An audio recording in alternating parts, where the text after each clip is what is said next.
Well, so many cool finds, and what a great hunt.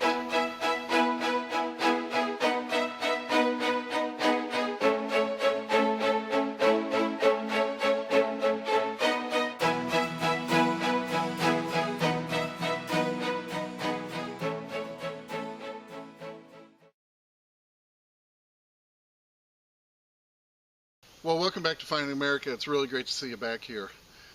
This week's hunt takes place on an empty lot where an old house once stood. Now, this isn't your typical empty lot hunt. The finds that were coming out of the ground here were just completely unexpected. Honestly, this hunt was a blast from start to finish, and we even uncovered some pretty unexpected history as well. So let's get started, and I hope you enjoy this video. Well, out here early this morning. It is hot and muggy already. It's barely 7 a.m. and the ground is like concrete, but we're going to give it a go. Luckily it's overcast, keeping that sun off me for the moment. And first signal rang up like a pull tab, 1217, and it's a pretty cool little piece. I thought I'd show you. This is a little girl's play watch. It's probably 50s. Well, I'll tell you, this is a surprise. I'm just shattering records here. No, I mean that kind of literally. Put my digger in the hole and I shattered a record. That's a first for me. I've never found an LP record in the hole before. But thought I'd share that one with you. Well, had a nice high tone. It was ringing up like 1244. Didn't know what to expect. You can find just about anything here. Pretty deep, about 6-7 inches. I finally got it out. Just saw it come out in my drop cloth here. It is a button. I thought it might be a button. There you go. Great seal button. Coat. There you go. Very cool. Definitely an older one. World War I, possibly II. Well, that's a great find. I love digging these.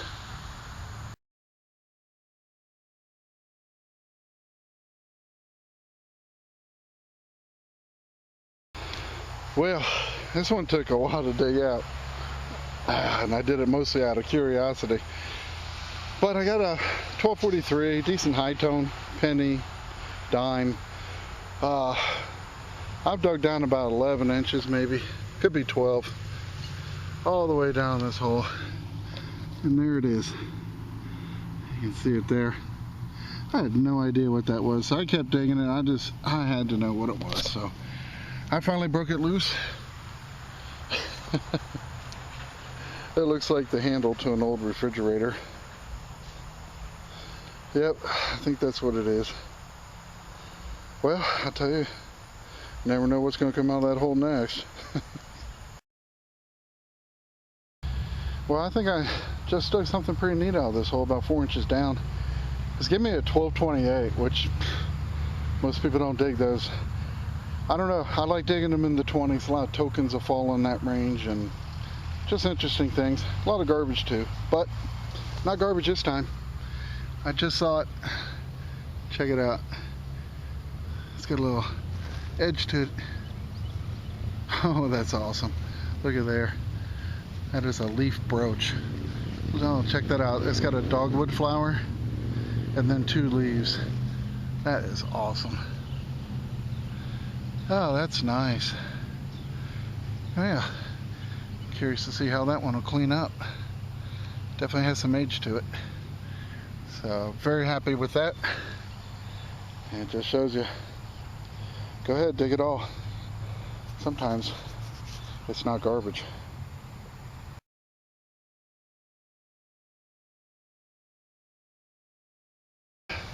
Next target was ringing like 1248, very, very high tone. Just a very, very high signal, and I'll tell you what, usually that'll mean on an Etrac a silver ring or a big silver or some kind of big item. Now, bolts will do that all day long. So all I kept thinking was, please don't let it be a bolt, and it wasn't. It's actually something pretty cool. I have not looked at it yet, but I do know what it is just from the shape. Check it out. A nice old padlock. Oh man, that has some age to it. Oh my gosh. Very, very cool. Love padlocks. Wow. Tell you what, let me brush this one off. I'm dying to see it just like you are. I hope you can see that. This is the killer old padlock. It says Bulldog on it. And check out the keyhole. Old style key. Awesome. Early 1900s, 1800s possibly. I don't know. I'm going to have to do some research on the brand. But I'm very, very happy. I love these padlocks. That's cool as all get out.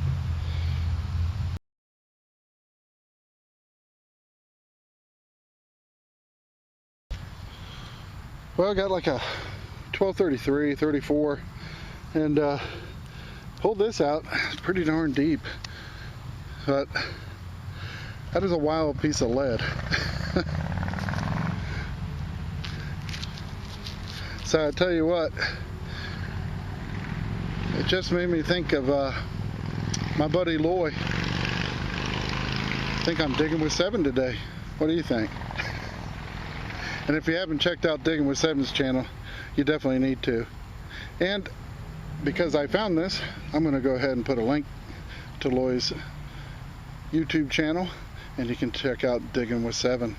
And of course, he also hosts the podcast Relics Radio with Tennessee Jeff. Well, Loy, looks like I got the lead out and gave you a shout out. Sorry, man, I couldn't resist that one. Well, I'll tell you what, that lead 7, it turned out to be our lucky 7 that day. Well, I got a 1745 signal, and it was just about an inch down. And check out what I found. Pretty cool floral pattern, some kind of handle. It's really odd. I have no idea what it was used for.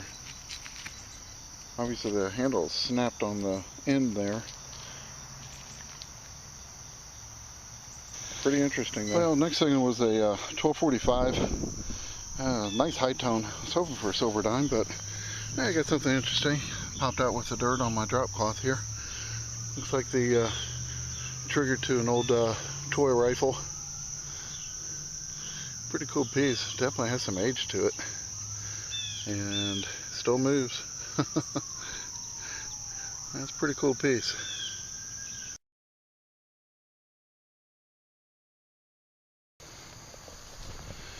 Well, Chris got something. What'd you get, man? It's a pin. Oh, nice. That US. US. Huh. Almost, yeah, I guess it does just say US. There's 2 things there. I was wondering if there might have been an A that broke off, but... No, those are the way they did them. Yeah. US. Very cool. Pretty That's neat. Gonna be, that'd be World War II era, possibly. Yeah, it's got the right look to it for that era. Hey, pardon the noise. We're next to the road. I think y'all noticed that by now. Pretty neat.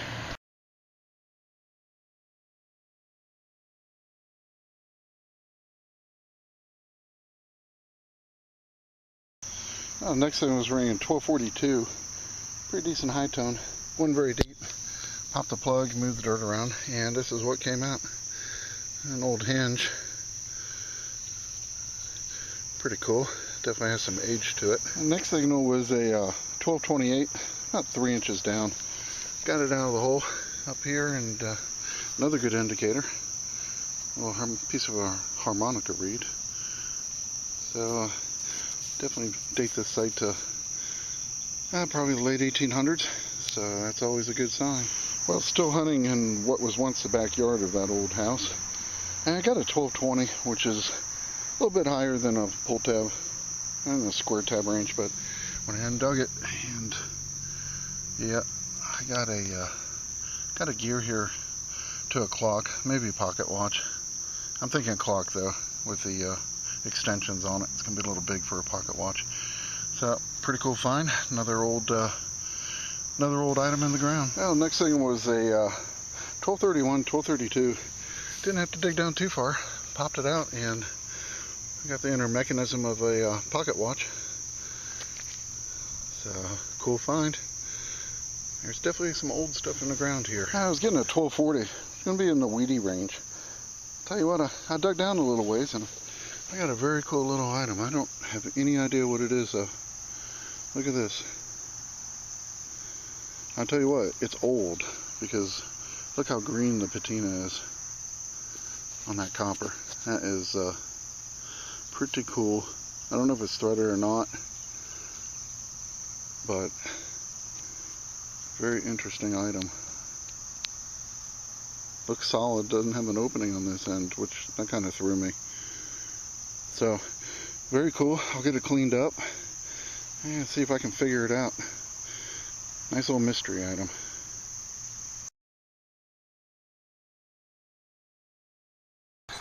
Well, Chris called me over and he said the magic words. Actually, It's not in this hole? Okay. He got, what'd you get? Looks like a dime. Well, he's got his water out, so you know it's going to be good. Oh, it's ringing up really low. Wow. Like 24. Really? Maybe it's just really worn. Might be. I think it might be a merc. Maybe. Sounds to me like you need a better bottle than that. I think it just needs to be filled up. Let's see. What is that? No, it's foreign. 1898. Oh man! Holy cow! What is that? Way to go, buddy. I thought it was ringing up low. Centimes? Oh, it's French. 50 centimes? Libertad. Holy cow! Is that cool? You have a silver French coin. Oh, that's awesome, dude. Here, use mine. Man. Yeah, that might be better. That thing's driving me crazy. Ow! Let me get my knee off the rock. Holy cow! What is that? Way to go. Oh, look at her. Yeah, there you go. That's Lady Liberty of France. Yeah. Oh, how beautiful. Now, I've never dug one of those. I've dug the copper and the bronze ones over in Europe, but oh, dude, that's awesome. Oh, is that beautiful? 1898. Wow, where's the date? Right there. Ah, that is awesome. 50 centimes. So is it a Philadelphia or Denver mint mark? Yeah. Dude, Paris. that is so awesome. Oh, that is just a random. So, you know, what's weird is you found that U.S. collar disc. That was World War II. I wonder if he brought this coin back. Maybe. Yeah, we find that a lot of times. Let me, I know you don't want to let go of it.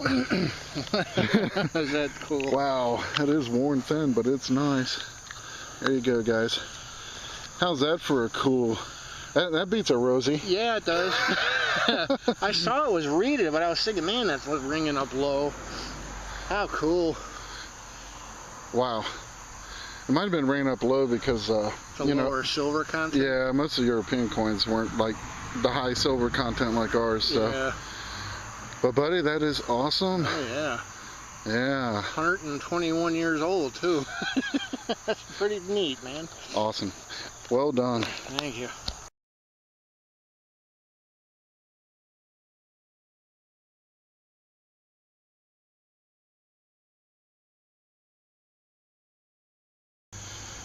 Well, got a nice little signal, ringing up 1240 near wheat penny range, but obviously not a wheat penny. Got a real nice compact lid. Been finding quite a few of them lately, and it may have something on it. Hopefully you can see it. The sun's really bright, but I'll get it cleaned up, give you a better look at it.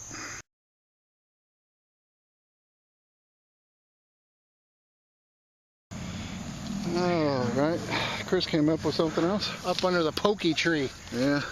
It looks like an Indian. Alright. Yeah. You can kind of see the headdress coming through. It is chunky. World toothpicker should be looking pretty good. Yeah. Alright, let's clean her up, see what we got for a date. Cool. Awesome, man. Nice. Well, she's still a little tough to make out, but it looks like 1892. So, Chris is twofer on the 1800s Club today. I hope I'm making a trifecta.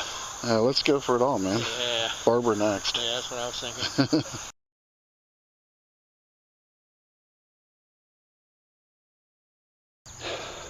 Well, this is pretty cool. Got a 1242 kind of copper penny range. And I already cut the plug and I folded it back and I was like, whoa. And I put it right back because I wanted to get the camera and let you see what I saw when I opened this plug. And let's see.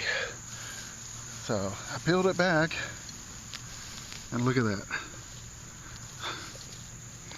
some kind of winged emblem. Can you see that? Let's bring it out to the light of day for the first time in who knows how long. Holy cow. Look at that thing. Oh, it's got some writing on it. I'll tell you what, let me get my brush and get this brushed off, and this could be some sort of automobile emblem. Oh, it's definitely old. Oh, it's gorgeous. All right, I will be right back. Well, I had Chris come over and he's like, oh my gosh. Now, you may recall, I don't remember what video it was. It was Out and about? Here, there, and everywhere. Yeah. Yeah, here, there, and everywhere. We found a piece to a Dodge Brothers car on his, but this is the Mac Daddy piece to a Dodge Brothers car. It says Dodge Brothers and has the Star of David in the center. Well, was that original, that hole, you think, or is something? Yeah, it is, because if you look, it's I think somebody drove a nail through. Yeah, you're right. I bet you someone nailed it up to the garage wall. Yeah. How cool. Now, I did kiss it just a tiny little bit here, because I wasn't expecting something this big in the hole. But check it out. It says Dodge Brothers, and I think someone did put a nail through so they could put it up on their garage wall or something. But yeah, I don't think they would have put a hole right through their own star. Nah. That is awesome. But what an awesome piece. Look at the size of that thing. Woo! What a killer lot, man. Man, I like it.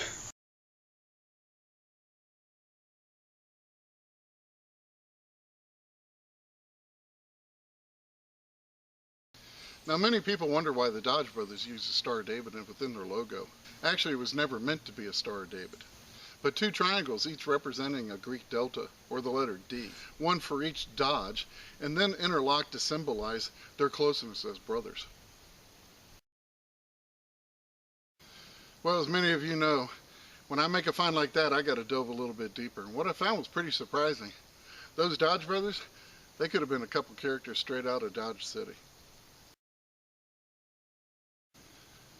Well, the brothers began their automotive career in a machine shop they established building engines for Oldsmobile. And within 2 years, they become the biggest suppliers in Detroit. Now, in the early 1900s, Henry Ford had a horrible reputation, mainly as a result of his multiple bankruptcies. And as a result of that, the Dodge Brothers were pretty much the only ones that were willing to deal with them for a price. In exchange for dealing with them, they would get 10% of the Ford company. They'd also receive $10,000 up front, and they required him to pay an invoice within 5 days. Oh, and one other thing, if he ever had another bankruptcy, they would own the whole Ford Motor Company, lock, stock, and barrel. And in return for all that, they would build Ford a car, the Model T. Now, the Dodge Brothers designed and built the entire drivetrain of the Model T, and frankly, the rest of the car too. Now, neither party was thrilled with this arrangement, believe it or not. Ford didn't want to depend on just one supplier for his entire production. And the Dodge Brothers, they didn't like to hang out in the shadows. So, when Ford decided to stop paying dividends on his stock, well, they took him to court and sued him to the tune of $25 million. Well, with that kind of money, they were ready to build their own car. Now, their excellent reputation led to 21,000 dealer applications before they even sold the very first car. After their first year of production, they became America's #3 brand with over 45,000 cars sold. And one of the reasons for their success were ads with clever slogans like this. Think of the Ford owners who would like to own an automobile. Well, even though their business was booming, Detroit's high society wanted absolutely nothing to do with them. You see, they were men with short fuses, used to getting their way, and if they were insulted, turned into very formidable brawlers. Well, after John Dodge had been involved in a very serious bar fight, the Detroit Times decided they were going to make that fight public to its readers. To smooth public opinion, John graciously apologized to the bar owner and paid for all damages. Unfortunately, that goodwill was lost when he immediately followed that up by threatening to kill the owner of the newspaper. Now, the brothers were very close, and they went out frequently together in identical suits. They even both took up racing speedboats, and they both insisted that all mail be addressed to both of them, or they simply refused to read it. Well, the polite society of Detroit continued to exclude the brothers. Well, when the Grosse Pointe Country Club wouldn't admit Horace into their membership, he built an enormous mansion with a 12-car garage that faced directly at the country club. And he would run those cars all at the same time to make as much noise as he possibly could. Unfortunately, while at the 1920 New York Auto Show, John Dodge contracted influenza and died shortly thereafter. Horace was heartbroken and died himself before the year was out. Now their heirs, having absolutely no interest in running a car company, decided to sell it to a banking firm for $146 million. Now this was the largest cash transaction in American history. And 3 years later, Walter Chrysler took over, and the rest is history. I had a 1238. It's kind of a Indian weedy range. Said the signal was in the side of my hole, and I popped it, and look what slid out. I don't even know what it is yet. Some sort of pendant, but I haven't pulled it out to look at it yet. Oh, boy, that's pretty awesome. Oh, I don't know. That's really looking familiar to me. The monogram in the center. Wow. I'll tell you what, let me get this cleaned up. And, boy, I don't know why. I've seen this before. I can't place it right now. Alright, I'll be right back. Let me get it brushed off. Check this piece out. Oh my gosh. I don't know, it's screaming fraternal organization or like GAR kind of thing. It's got like iron crosses all the way around, and it has this monogram in the center. Let's just check that out. And you know, you guys are gonna think I'm just full of it here, but when I got this signal and I was digging down, I thought, man, wouldn't it be kind of cool to find an old kid's sheriff's badge? I kid you not. And I dug this, and this thing popped out, and I'm like, oh my gosh.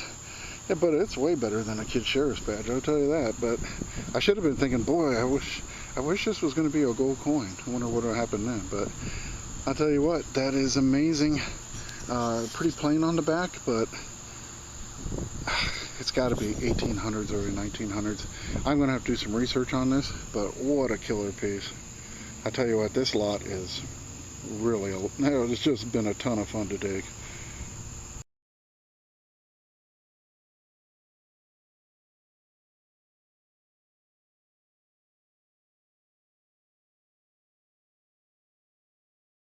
Well, Chris is wearing his lucky Finding America shirt.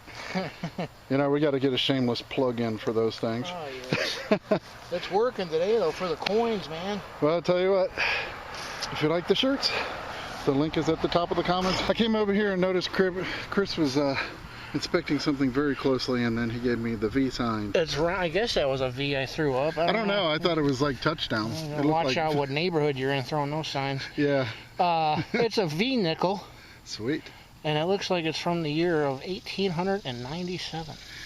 Dude, that is the third 1800s coin you got today. That is nice. Heck yeah, and all different coins too. Yeah.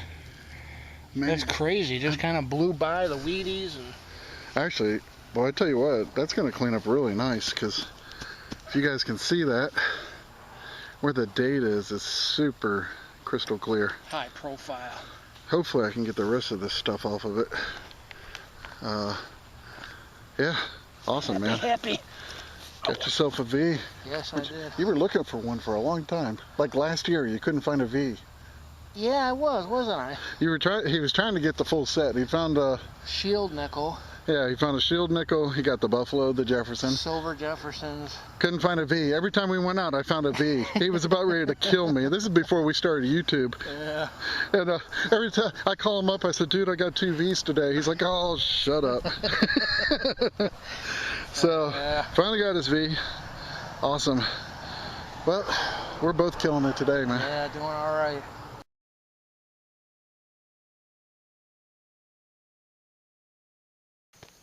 You know, it's crazy. All 3 of those coins that Chris found, they were dated consecutively. 1897, 1898, and 1899. Very cool. So I got a, it was like a 1228, 1227. Just wanted to dig it and see what it was and check it out. Got a little garter clip. That's nice. Probably has some writing, might have a patent date on it, but check it out when I get home. Put it in the fragile box. So let's see what we get next. Chris found something here. What do you got? That is a cool ring, man. You're not kidding. So you got crushed, but oh wow! Look at the design on that thing. I think that dates back to the beginning of this place. Yeah. That looks 1800s. Oh, there might even be some kind of symbol on there. Oh wow! Look at it shine up. I think it's silver plated. It's ringing up like a 60 on the max. Huh. But yeah, clean it up, see what it looks like. Yeah, that's gonna be awesome looking. Very cool. Wow. All right, man. That's a way to cap it off. Yeah, I'll take it. Well, check this ring out. This thing is beautiful, and I do believe it is silver. It has some heft to it. But look at this filigree design. It's just amazing. Really awesome ring.